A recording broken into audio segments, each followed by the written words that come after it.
has come. For 300 years, we prepared, we grew stronger. While you rested in your cradle of power.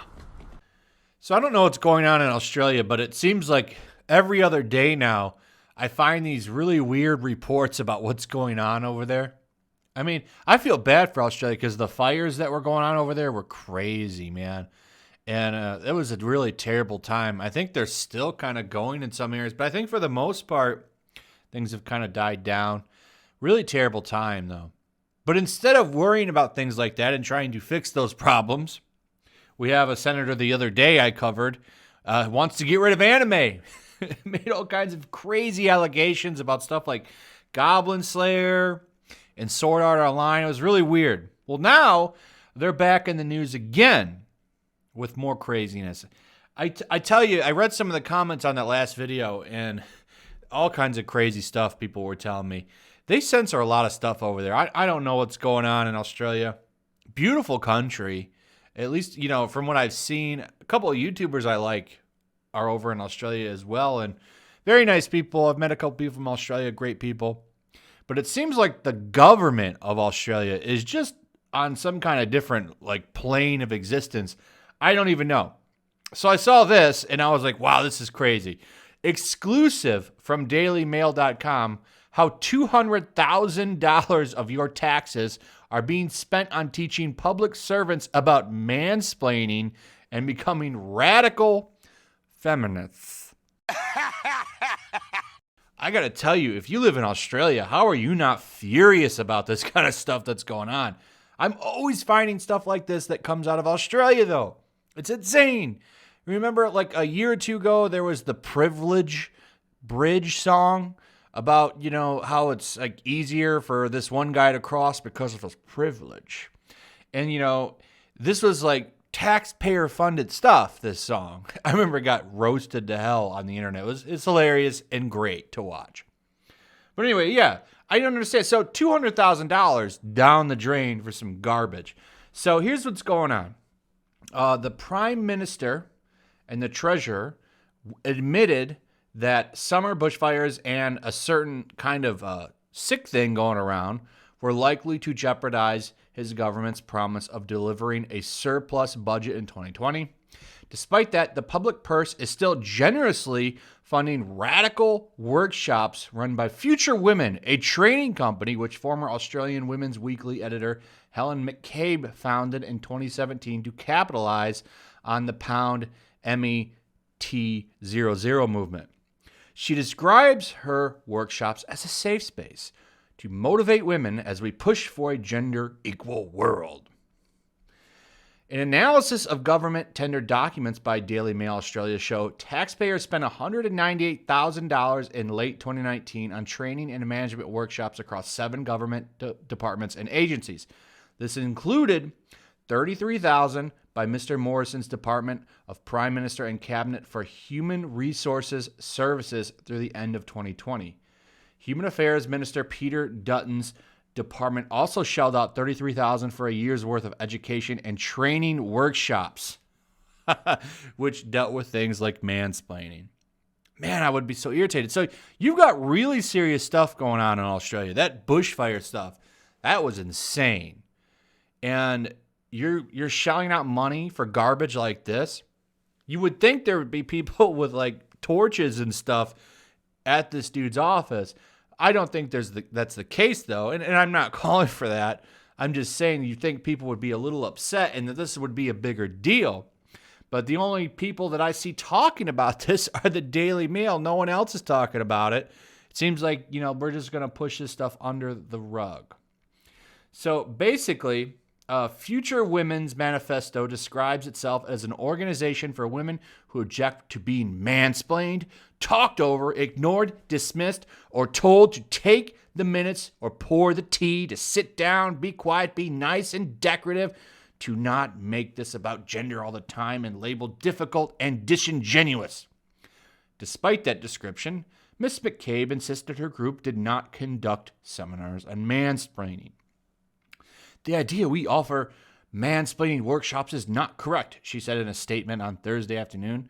McCabe said future women provided professional development programs by leading private and public sector organizations throughout Australia in partnership with Career CEO, a leadership training group.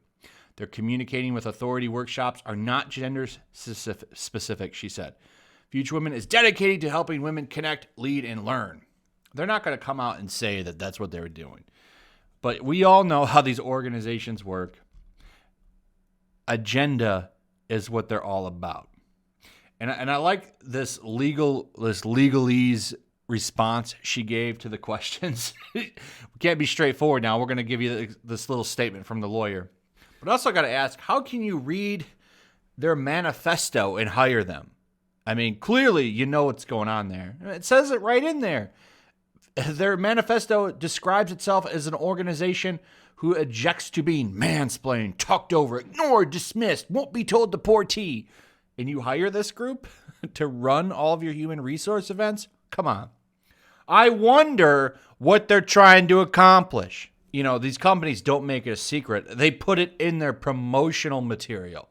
But this is who needs to come running everything. Let's do a little more changing of the guard, changing minds. You know how it is. So they claim they're driving an ambitious change agenda to modernize our workplaces and create more diverse, inclusive, and gender-balanced work cultures where everyone can contribute and achieve success. More like just make everybody uncomfortable and cause problems in the workplace. Because that's all this does. You make people afraid to talk to each other. You make a workspace of fear. Because nobody can be themselves. I don't want to talk to someone that I think is going to try to get me fired because I manspread or something. It's really strange. And no one wants to work with these people. That's the biggest problem right there. Nobody wants to work with what you would call normally a Debbie Downer. You know what I'm saying? And this applies both ways. It's not just women. Nobody wants to work with a dude that's depressing and negative all the time. You know, nobody likes people like that.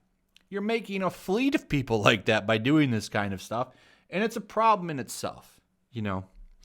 So Emily Dye, the director of policy at the Australian Taxpayers Alliance, said taxpayer spending on feminism workshops was wasteful as the bushfires and that woo-woo required more government resources. I'm not saying that word right there. YouTube has some kind of vendetta against it, so I'm not talking about it. Sorry. It's not even what this video is about. But it's a good point.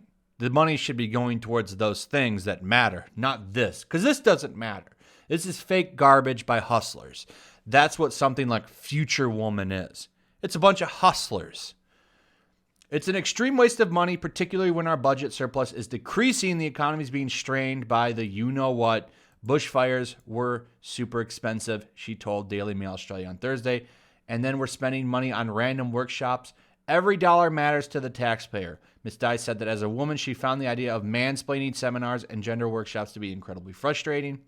A lot of people don't see mansplaining or manspreading as an issue, she said, and that's 100% right. Most normal people don't care. They don't even see these as real things. It's just these weirdos that have all kinds of power, massive amounts of power.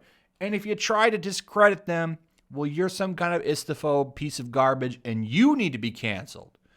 And they have all of the legacy media behind them, which makes this even more problematic.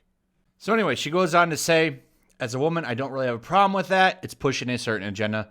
She argued the focus on so-called microaggressions did little to tackle more serious issues like harassment and genuine cases. And I 100% agree, because there are real cases of stuff like this that should be addressed and should be talked about. Like, you know, you want that promotion, you need to go under the desk. That's a real thing, okay? That's not cool. But macro and don't forget, we have macro aggressions now, not just micro. And manspreading all this garbage, none of that shit matters. None of that shit is real. You know, real problems are pushed aside for this kind of trash. Or people try to capitalize on that so that they can, you know, go in there and say they're trying to make the world a better place when really they're just wasting everybody's money and lining their own pockets. It's all it is. It's a hustle by these people that are doing what they can to just screw everything up so they can sit there and drink their wine and laugh in a luxurious skybox somewhere. That's what's going on here. The sooner all of these people just go away and are forgotten about, the better society will be. But, we'll see what happens. But anyway, thanks for watching, everybody. Love y'all. Leave me a comment. What do you think about all this Australian madness going on right now? If you're in Australia, I'm sorry. Leave me your comments. How do you feel about this? I really would like to hear about. Are you mad that $200,000 went to seminars about mansplaining? Leave me your thoughts. Share the video, please. That would be much appreciated. Also, throw a like up if you would. If you're new to the channel, make sure you subscribe. If you're a longtime subscriber, make sure you're still subscribed. Hit that notification bell, and I'll see you guys on the next one. Peace. Also, if you want to help support the channel, check out my Teespring store. There's a link in the description. You can find some merchandise in there that you might want to check out. Also, take a moment. Make sure you're still subscribed to the channel. There's something going on right now, and they've been unsubscribing people. So just take a second and double check on that, and subscribe if you're new.